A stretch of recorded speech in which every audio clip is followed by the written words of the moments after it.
तो सुबह उठ के इन चिड़ियों के साथ मैं भी बाबा के दर्शन कर लेता हूँ और निकल जाता हूँ रोज की तरह कॉलेज के लिए। साथ में समीर भाई को भी ले जाता हूँ, इनको कैसे भूल सकता हूँ। यहाँ आके फिर हम सीधा लगाते बायोमेट्रिक और फिर निकल जाते क्लास की ओर। क्लास में आने के बाद मैं अपने दोस्तों से मिलता हूँ और इसके बाद नया नया जिम जो शुरू किया है इन्होंने, और फिर मैं मिलता हूँ कॉलेज के सबसे जिम्मेदार नागरिक से। इनसे मिलने के बाद हो जाता है लंच, तो सभी निकल जाते हैं बाहर कुछ ना कुछ खाने। टिफिन से कहाँ हमारा पेट भरता। और फिर आते हैं अरविंदो के पास जैनम पे और यहाँ आके कुछ ना कुछ खा लेते हैं और फिर निकल जाते हैं क्लास की ओर। और फिर हमें पता चलता है कि आज हमें जाना है लाइब्रेरी, तो फिर सीधा आ जाते हैं लाइब्रेरी। लगता है हम लाइब्रेरी पढ़ने आते हैं भाई। आज हम लाइब्रेरी गए, हमारा फायदा हो। 2 पेन आएगा इस हमारे 8 दिन गुजर जाएंगे। गाइस उदय अपने से हो गया है उदास।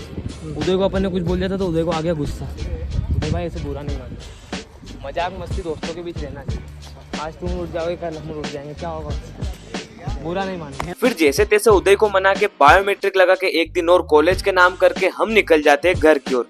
आसान रास्तों से तो ये आदमी कभी मुझे ले नहीं जाएगा।